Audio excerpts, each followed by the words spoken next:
Bonjour ou bonsoir selon le moment.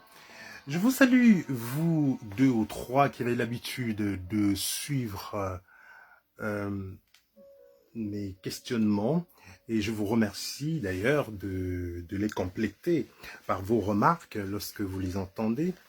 Et je voudrais donc vous saluer particulièrement et vous dire que je suis absolument ravi de vous retrouver encore ce soir pour quelques minutes. Je suis beaucoup plus porté sur un projet solidaire, sur la plateforme Inca Solidaire, où nous essayons de faire que se mutualisent des compétences, des connaissances et puis des désirs, des actions solidaires. Je voudrais donc savoir si vous allez bien, déjà. C'est important d'aller bien. J'espère que cette année a vraiment bien démarré pour vous et que tout se passe bien. Et je voudrais, pour ceux qui ne me connaissent pas, leur dire que je suis un cas. Anakiche est mon nom, ne me demandez pas qui je suis. Je suis moi. Ça, c'est très important, c'est déjà ça. Nous sommes dans une société où on ne se définit que par ce qu'on n'est pas, ce que l'on n'est pas. C'est-à-dire que par le poste que nous occupons, par les études que nous avons réalisées, parfaites, par notre parcours, au point où aujourd'hui, même lorsque les gens meurent, c'est un concours de CV. Les faire-part ressemblent au CV et je me demande toujours si dans l'au-delà, il y a un concours de recrutement où il y a des embauches qui se préparent dans l'au-delà pour qu'il y ait des tels CV qui sont déployés en guise de faire-part lorsque des gens meurent. En tout cas, ce que je voulais dire simplement à ceux qui ne me connaissent pas, je ne suis moi. Être soi, c'est déjà important. C'est peut-être le projet de toute une vie. Ce que nous n'arrivons jamais à atteindre. C'est pour ça que ce soir, je voudrais parler de l'élitisme, cette société de l'élitisme, de l'eugénisme également, qui sont pour moi des dangers qui minent notre société, qui nous détruisent lentement. Et le drame, c'est que ce sont ceux-mêmes qui en sont les victimes, qui le nourrissent, qui nourrissent ces formes de société, qui nourrissent ce culte justement de l'élitisme et qui est pour moi la même chose que l'eugénisme. C'est de ça que je vais essayer de parler en quelques minutes, de cette société aussi de la réussite à tout prix. Il faut vous passer à gauche, c'est des coachs, c'est des conseillers, il faut réussir, ils ont des formules, marketing, des modèles. Pourquoi pas?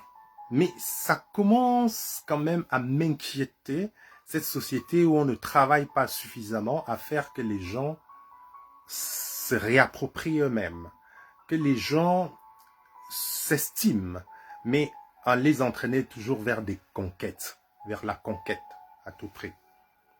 Réussir, chacun veut devenir multimillionnaire, chacun veut devenir le capitaine, chacun veut devenir le chef d'entreprise, un peu comme si tout le monde dans une vie est appelé à être un chef, à être un patron. Un peu comme si dans une vie, tout le monde est obligé d'être premier. Comme si ce n'est pas justement grâce au deuxième que le premier existe. Nous formons tous nos enfants, nous organisons tous ceux que nous aimons dans leur système de pensée, dans leur système de fonctionnement, dans leur direction de choix, à opter pour ce qui va faire de les leaders. Qu'est-ce que c'est qu'un leader si ce n'est pas déjà être capable de diriger l'idée dans le sens du mot, je crois, les Anglais écrivent leading, conduire, être capable de conduire sa propre vie. Et si c'était ça, le seul vrai défi.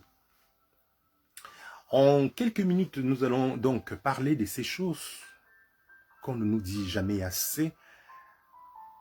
Le chemin le plus long est celui qui va à la rencontre de nous-mêmes. Et je vous disais donc en introduction que j'aimerais bien parler de la société de l'élitisme parce que il me paraît un grave risque que dans une société, on n'existe que par ce qu'on n'est pas.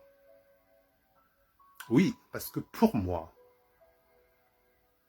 le poste qu'on occupe, le diplôme qu'on a obtenu, la carrière qu'on mène, ce n'est pas nous. En tout cas, il me semble. Si vous pensez le contraire, je suis preneur.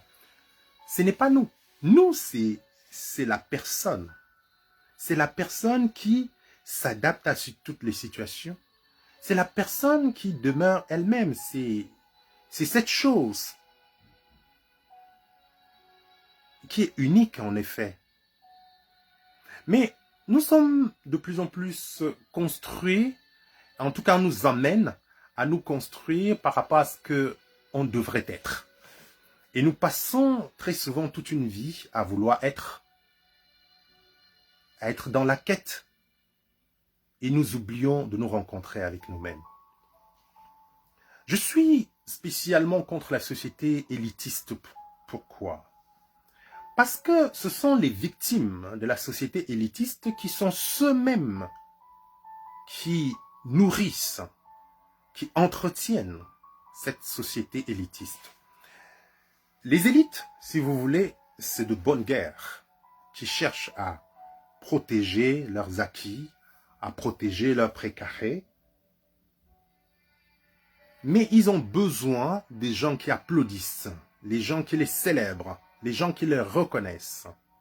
C'est par les yeux des damnés, c'est par les yeux des faibles qu'ils existent comme élites. De toute façon, eux, ils ne deviennent élites qu'à partir du moment où une certaine catégorie se considère comme étant inférieure, comme étant à la marge, comme étant juste, comme on dit chez moi à Banganté, les accompagnateurs.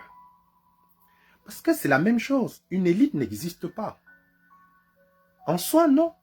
Ce sont les yeux des autres, ce sont les pensées des autres qui se laissent assujettir et piétiner, qui met ces personnes dans une situation d'élite. Élite par rapport à quelque chose. J'avais une discussion avec Bintou tout à l'heure où il parlait justement une fois, elle a inscrit son enfant dans une école qui s'appelait l'école de l'excellence. On lui a demandé pour accéder à cette école que son enfant ait eu 16 de moyenne.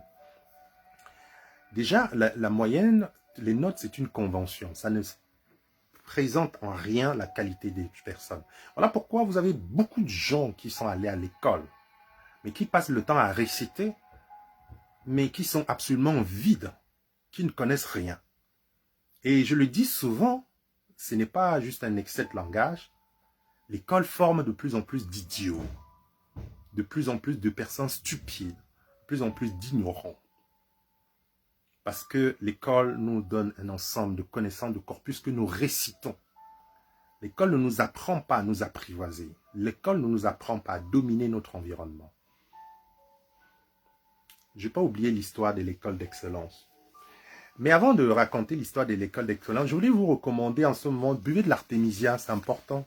L'artémisia, d'ailleurs je le distribue. Je vous le conseille, c'est important.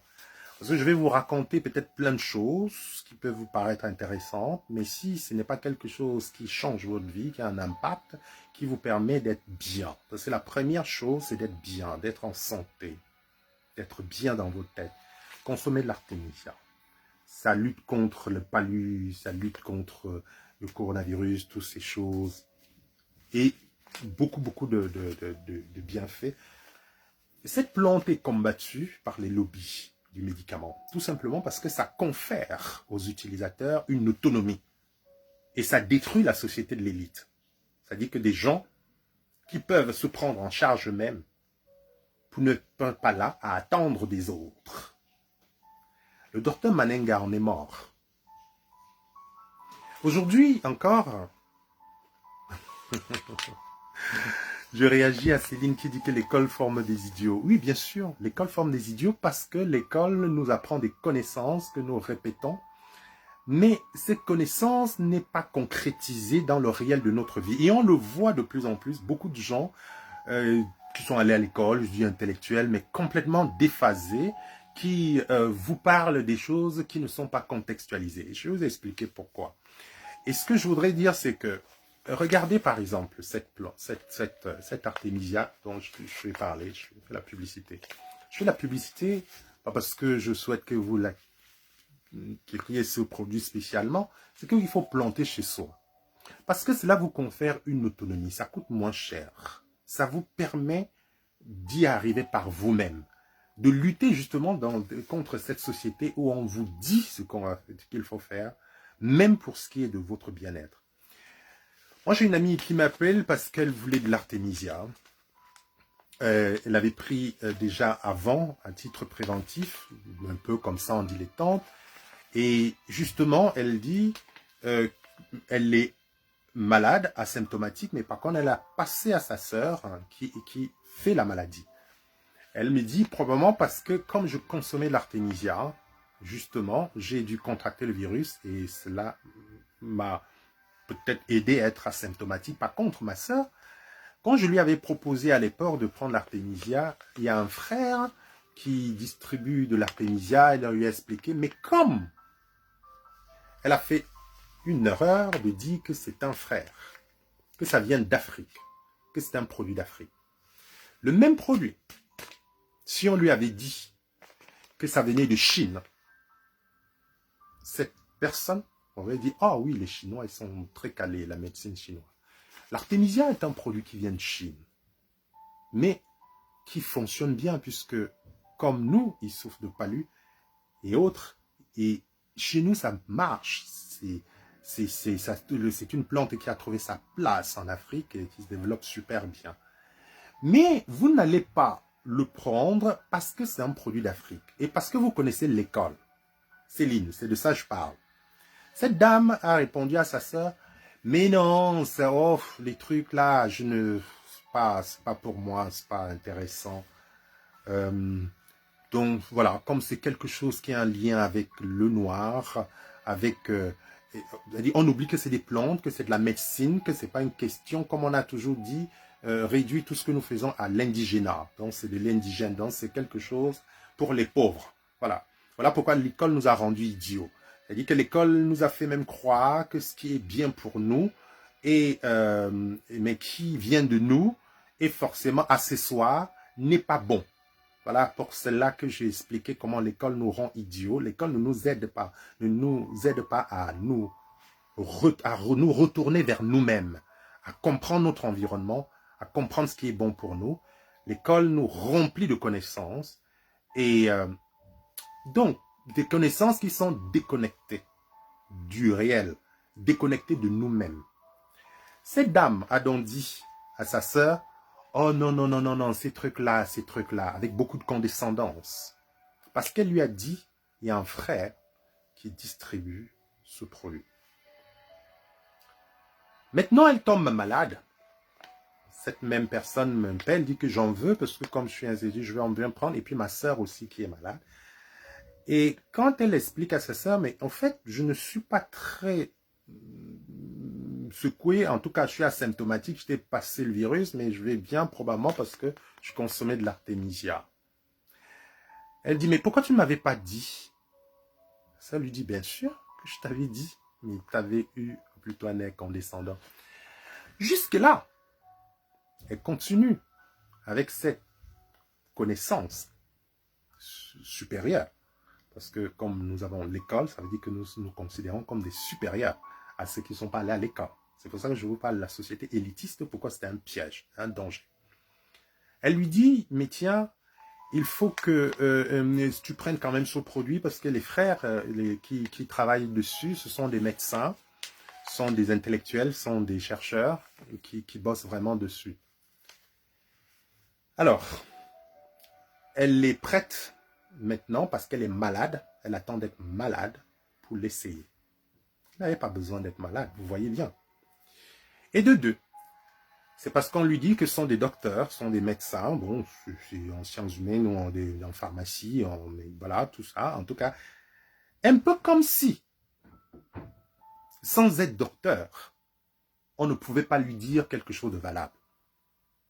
C'est pour ça que Pour ceux qui écoutent l'émission dès le début, je leur ai dit, ne me demandez pas qui je suis, d'où je parle de moi-même.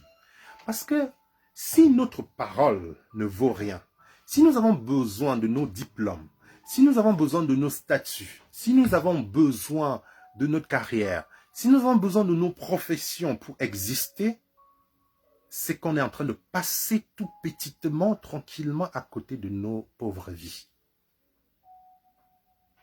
Donc, la recherche de la réussite à tout prix peut être une manière de passer tranquillement à côté de sa vie. Tout cela sont des conditionnements qui proviennent depuis l'école, le modèle. C'est-à-dire qu'en Afrique, notamment chez nous, c'est-à-dire que même ailleurs, dans l'Occident, c'est-à-dire qu'on nous apprend les choses toujours de manière à être tourné vers l'Occident. Jamais les choses, tous les contenus, je vous le dis, tous les contenus. L'école est bien, Céline, sinon j'aurais pas fait jusqu'au doctorat. Mais ce que je voulais dire, Céline, c'est que si vous prenez l'école comme étant ce qui va vous permettre d'exister en tant qu'être humain, on construit cette société élitiste qui est une société fausse, qui est une société dangereuse, qui est une société nuisible à l'humanité. Parce que c'est vous qui êtes important.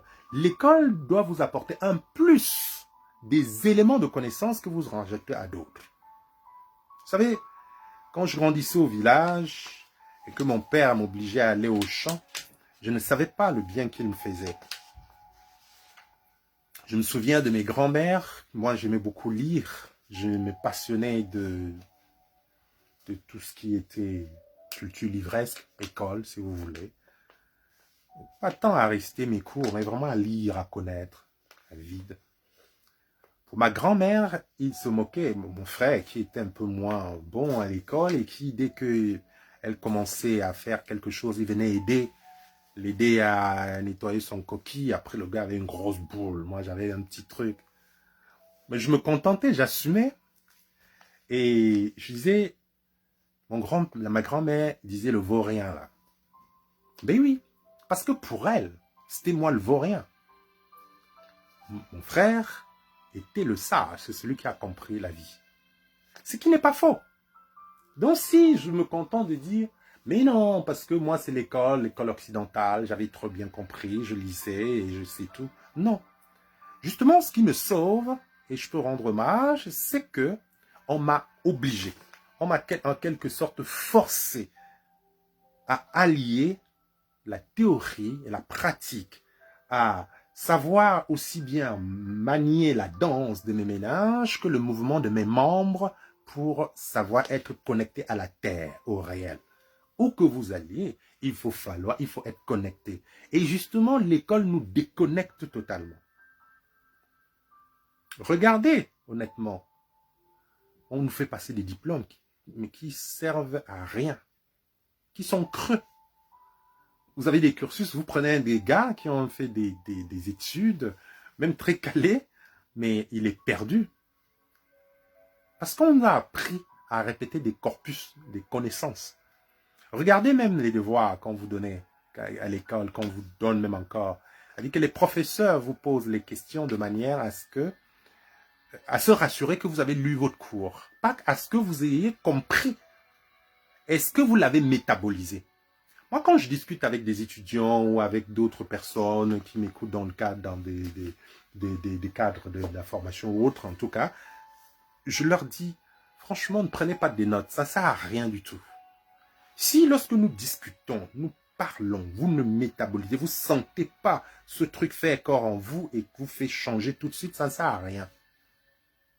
Ben oui.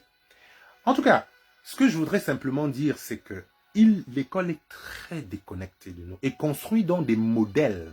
La société élitiste qui ressemble à cette société eugéniste. Donc je vous dis que le but de l'eugénisme, c'est quoi? C'est de dire qu'il y a des gens moins intelligents. Il y a des gens en moins bonne santé, en moins bonne constitution et que ceux-là doivent être éliminés. Et qu'il faut absolument qu'on ne cultive que des gens valeureux. Et pour cela, il vaut mieux stériliser. Ce sont des programmes qui ont été mis en place. Hein, c'est-à-dire qu'il n'y a rien de nouveau. Hein. Vous vérifiez, lisez un peu. Hein. Même votre bienfaiteur Bill Gates, il peut vous en parler. Hein. Donc, si vous ne savez pas, informez-vous. Moi, j'en ai pas pour longtemps, je ne vais pas m'étaler longuement dessus. On reviendra une autre fois, si vous voulez. En fait, l'idée de l'eugénisme, c'est ça. C'est dit qu'il faut permettre que ce soit les meilleurs qui se reproduisent pour avoir une société où les gens sont tous meilleurs. Quelle est cette société où on ne peut avoir que des gens vigoureux? Oublions même l'aspect cérébral ou l'aspect scolaire ou intellectuel, comme on aime dire. Pensons même simplement à l'aspect physique. Est-ce que vraiment une société où tout le monde est baraqué, musclé, rien que ça, est-ce que ça a du sens? Voilà le projet eugéniste. Et c'est exactement pour moi le même projet élitiste. C'est-à-dire que cette société où il faut qu'il y ait une seule élite qui existe et qu'on applaudisse. Moi, je parle de chez moi à Banganté, j'en sais beaucoup, je peux vous en parler beaucoup, parce que ce qui divise, par exemple, mon village, c'est ce besoin d'exister, et pour exister, il faut exister seul. Parce que c'est la société élitiste. Et c'est encore nous, ceux sur qui on marche, qui permettons que cette société, que ce système fonctionne et fonctionne encore à notre détriment. Comme on dit à Banganté, beaucoup de le hanton, pour ceux qui ne connaissent pas. Donc on n'utilise rien. Et en plus, tu applaudis. C'est-à-dire qu'on enlève, on prend des choses de toi pour t'éblouir et tu applaudis encore. Et tu ne sais pas que c'est de toi que vient cela. La société élitiste, c'est comme la société eugéniste. C'est une société dangereuse. Elle est mauvaise. Parce que elle vous donne l'impression que il n'y a qu'une seule personne. Bien sûr que les gens ont des talents. Vous excellez dans un domaine, une autre personne excelle dans tel autre, mais c'est comme ça. Nous ne pouvons pas être calés sur tout. Dans cette société où on pense qu'on ne compte que sur des élites. Voyez, par exemple, dans mon village, vous avez des gens parce qu'ils sont ministres, parce qu'ils sont directeurs, parce qu'ils sont ci, ils sont cela. On ne compte plus que sur eux. C'est la meilleure façon de détruire l'âme d'une société. Parce qu'une société n'est riche que par ses fous, ses idiots, ses intelligents, ses mendiants, ses paysans, ses forts, ses faibles. C'est cet ensemble qui forme une belle société. Donc, la société élitiste est une aberration. C'est-à-dire que ce sont des gens que vous aidez à monter. Leur responsabilité, s'ils peuvent, c'est de faire qu'émergent aussi d'autres sources de lumière. C'est de faire que le peuple monte. Pas que le peuple se contente d'applaudir et de célébrer la grandeur de quelques personnes. C'est peut-être bien pour la personne, mais c'est mauvais. Symboliquement, la conscience collective en est ainsi atteinte. C'est-à-dire que nous célébrons des héros. Et comme j'avais déjà dit, les héros du vivant n'existent pas.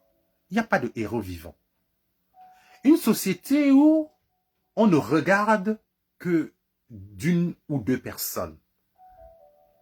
La réalité de la société se construit par tous ses membres, en commençant par vous, par moi. C'est-à-dire que chacun dans son domaine, chacun dans son territoire, chacun dans son talent a quelque chose à faire. C'est pour ça que ces derniers temps, je m'insurge contre la société du bouc émissaire, cette vie qui nous caractérise, c'est-à-dire cette tendance à toujours trouver un responsable à quelque chose qui nous arrive.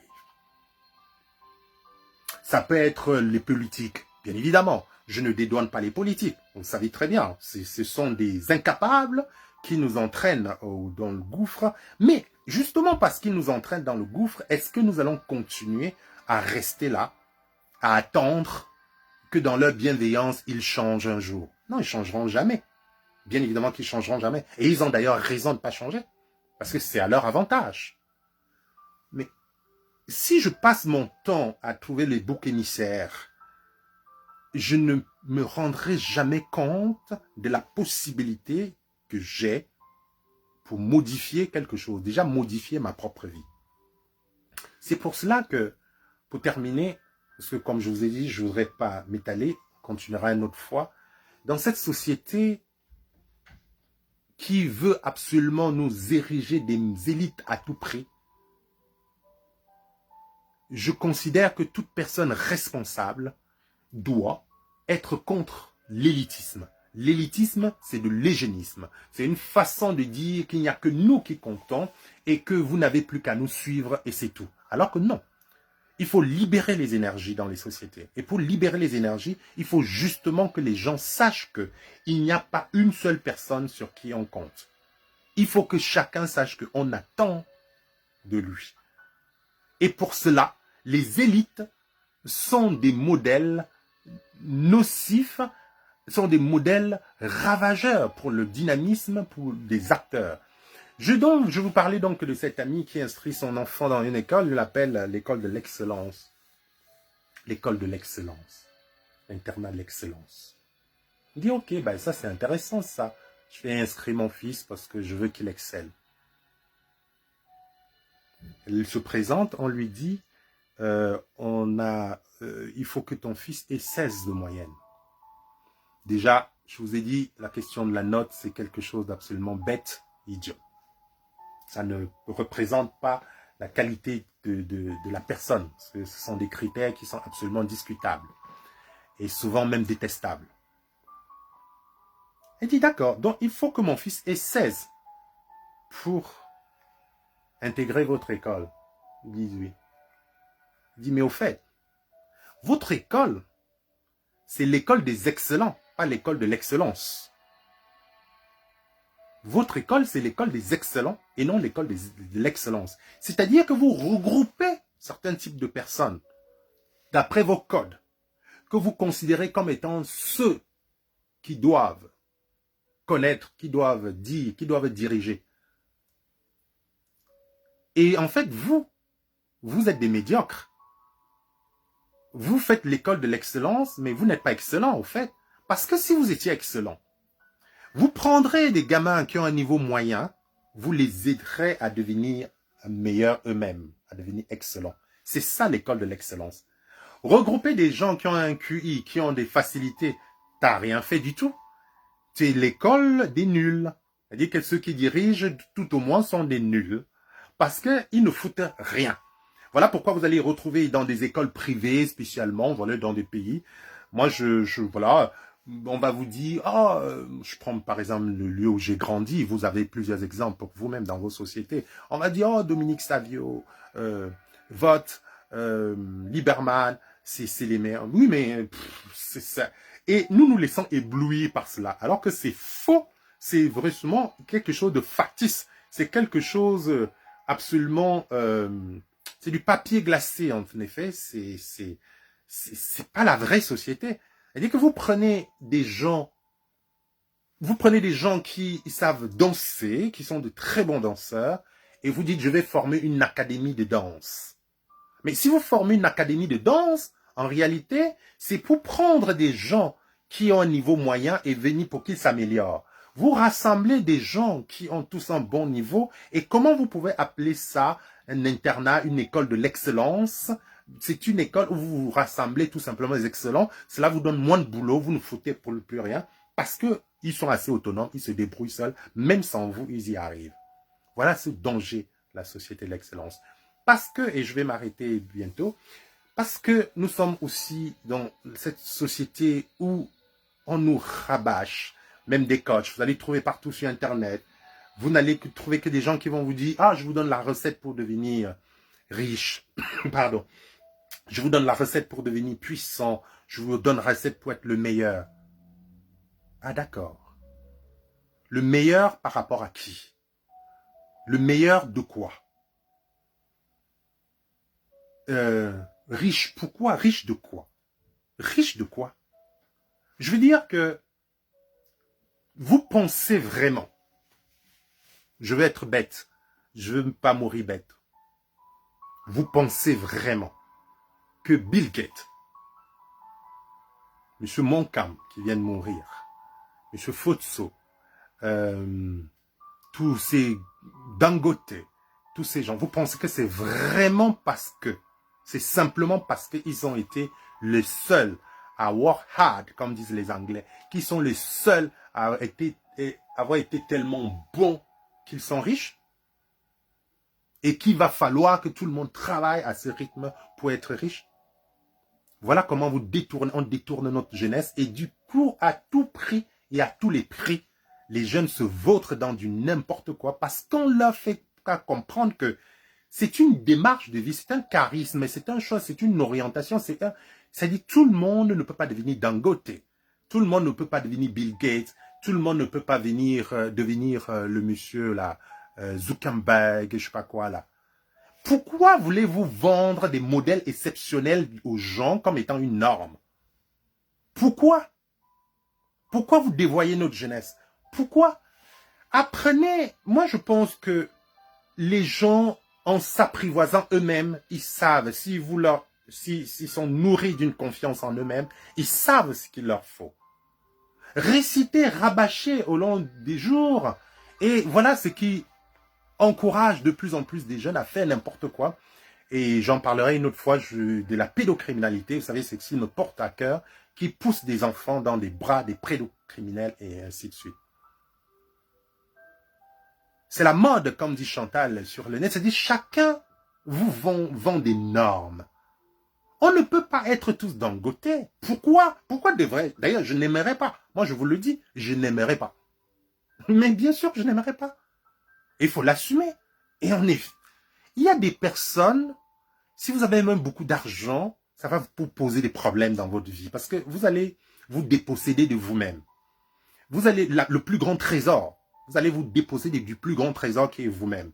Vous allez perdre certains amis, vous allez perdre certains modes de vie, vous allez perdre une certaine simplicité, vous allez perdre beaucoup de choses que vous-même vous pourrez analyser. Mais je voudrais simplement dire, on n'est pas contre, moi je ne suis pas du tout contre des gens qui font des choses, bien évidemment, tout être humain est amené à briller. Quand vous brillez, c'est une très belle chose. Mais ça ne vous fait pas de vous le miroir de la société.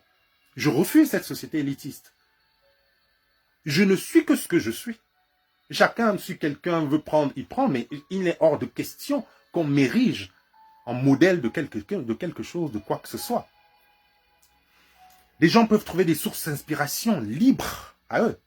Mais ce n'est pas parce que vous avez réussi, ce n'est pas parce que vous avez des diplômes, ce n'est pas parce que vous avez parlé bien une certaine langue qui n'est même pas votre langue maternelle, que vous êtes un miroir, que vous êtes un modèle. Donc arrêtez de vendre cette société, la réussite à tout prix.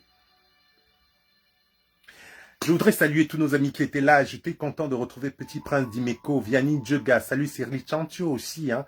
Céline, merci de m'avoir accompagné. Salut Emmanuel Ketcha, bien évidemment.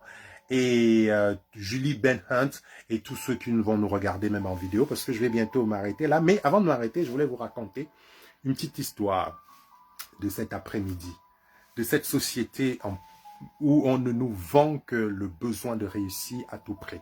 Nous allons y revenir dans une prochaine chronique.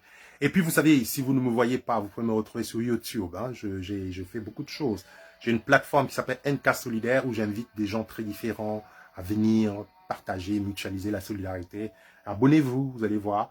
Abonnez-vous aussi sur ma YouTube Nana Ketcha. Ça peut toujours servir. Ça peut me faire plaisir. Même rien que pour ça, faites-le. Alors, donc, ce que je voudrais dire pour terminer, c'est que, et nous y reviendrons une autre fois, c'est qu'il faut servir aux gens, des modèles déjà qui les ressemblent. Vous voyez, parfois, bien sûr, on a besoin de s'identifier. Ils nous disent, oui, mais si j'ai 1m80, 83 comme moi je l'ai, il faut peut-être que je me réfère à quelqu'un qui a 1m85 ou 90. Vous voulez que j'aille me référer à quelqu'un qui a 2 mètres. Pourquoi? Donc chacun, donc je veux dire, on ne peut pas vous présenter des modèles très éloignés des gens en disant c'est les miroirs. Du coup, des personnes ne se donnent plus de peine, vivent dans une dépression, au moins une déprime constante, parce qu'ils se disent on n'a pas de chance, on n'arrivera jamais. Voilà, j'aurai bientôt 30 ans, j'aurai bientôt 40 ans, je n'ai pas ceci, je n'ai pas cela. Mais qu'est-ce que c'est cette société que vous voulez faire? Et la question de l'argent au cœur. Et je m'avais m'arrêter là donc. J'ai un ami. J'ai une connaissance d'abord qui veut monter un studio de musique dans mon village, à Banganté. Je trouve ça chouette parce qu'ils pensent que nous pensons que justement par la culture, parce que l'Afrique ne va y arriver que par la culture, pas dans une forme de ghettoisation, de sacralisation, de cristallisation dans quelque chose d'ancestral. C'est-à-dire que la culture actualisée, la culture telle que nous vivons, parce que nous ne vivons pas pour la culture, c'est la culture qui existe pour nous, pour que nous puissions mieux nous épanouir.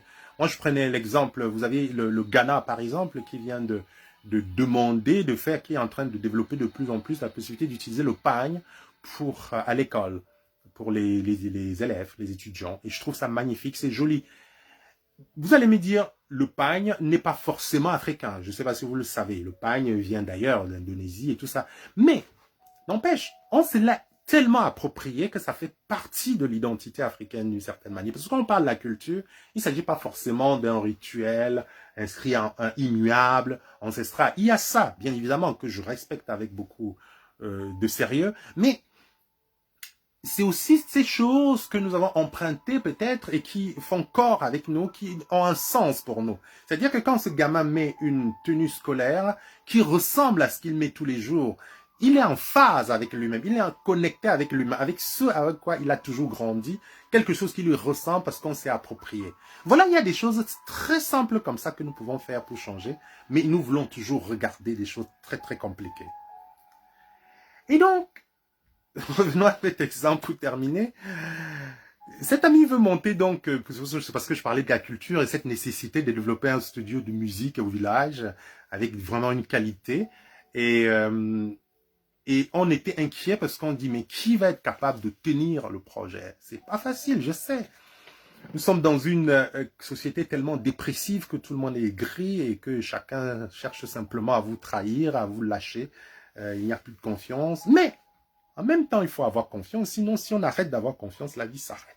Il faut toujours prendre le risque. Le risque est le risque de l'homme. C'est d'aller à la conquête de l'homme, pas aller à la conquête de l'argent. Et bon, je lui dis, de toute façon, déjà pour connaître les conditions, j'ai quelqu'un de très sérieux que je vais contacter, qui est vraiment d'une qualité, voilà, de confiance quasi irréprochable. Et en plus, je lui dis, c'est un monsieur d'une piété, bon, je le connais, et en plus, c'est vrai, hein, je le connais en Afrique, on a fait des choses ensemble, j'ai enregistré ma quête avec lui, on a fait des choses. Et j'admire justement son honnêteté. Et depuis plusieurs moments, ah, salut docteur Kenye, Chugo, Kwisho, Madame Artemisia, je parlais justement d'Artemisia tout à l'heure. Et donc, j'en ai fini. Et donc, je lui dis, tiens, il faut que nous puissions nous appuyer sur ce frère parce que il va nous contextualiser le projet. Parce que c'est ça aussi important, c'est-à-dire l'endogénéité de la démarche. Je lui ai dit, c'est bien, si tu vis en Allemagne, en Europe, on peut trouver du matériel, mais par rapport au contexte local, étant donné que cette personne vit presque là, c'est pour Banganté, la personne vit à Bafoussam, ses conseils sont les plus indiqués pour accompagner l'achat, l'équipement ou bien même la mise en place d'un tel projet. J'ai pas eu beaucoup de temps, j'ai pas pu l'appeler, et puis on m'a relancé ce matin, dit ah oui tiens je vais l'appeler, c'est vraiment quelqu'un de cool, je pense que si je l'appelle je le t'aurais déjà donné la réponse, et sur le champ j'envoie un SMS, je salue et je lui présente le projet. La seule réponse que le frère, ce monsieur me renvoie, la seule. D'ailleurs il m'a même pas dit bonjour, j'ai tout expliqué, il a mis un pouce, et la seule réaction c'est de dire qu'est-ce que moi je vais gagner dans tout ça? Qu'est-ce que je vais gagner dans tout ça? Alors, quand on me pose une telle question, je suis dépassé. Je lui ai posé la question pour bien comprendre. Tu veux me dire que pour me donner un conseil, pour me poser même des questions déjà pour comprendre le projet, il faut qu'on te paye d'abord. Vous voyez? C'est-à-dire que le frère, et pourtant, je veux dire, c'est quelqu'un, je me suis tourné vers lui parce que je dis c'est quelqu'un d'une probité, d'une qualité J'ai beaucoup d'autres personnes qui peuvent faire le job, à qui je demanderais de leur même renseignement. Mais c'est décevant parce que, vous voyez, même une personne pour qui j'ai presque honte d'aller dire auprès de ceux là, je l'ai vanté quand je le veux en disant vraiment il est exceptionnel. J'ai presque honte de retourner dire, mais au fait, la première préoccupation du gars, rien que pour me répondre, rien que pour dire, ah ouais, ça peut être pas mal, certainement ceci, ou bien me poser tout simplement des questions pour mieux comprendre le projet avant même de commencer.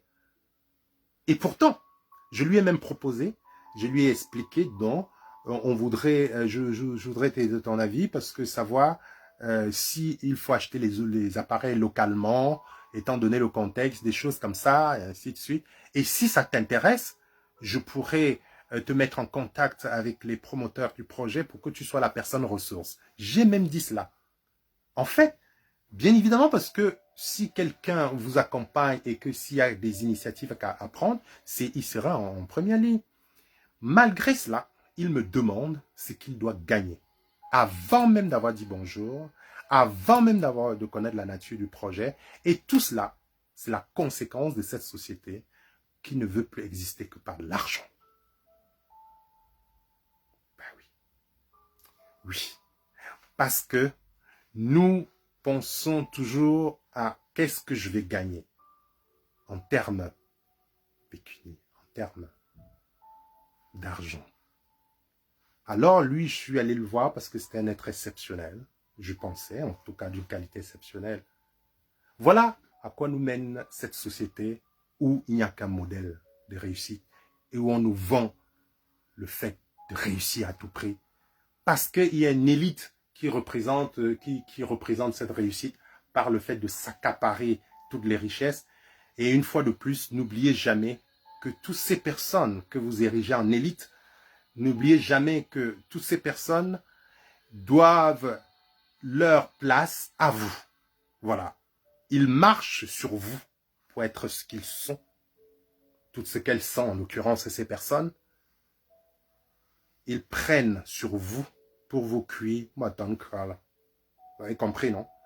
Ils prennent sur vous et on applaudit. Donc, je voudrais dire que quand on veut voir une société en mouvement, il faut éviter la logique du bouc émissaire et il faut vomir la société des élites.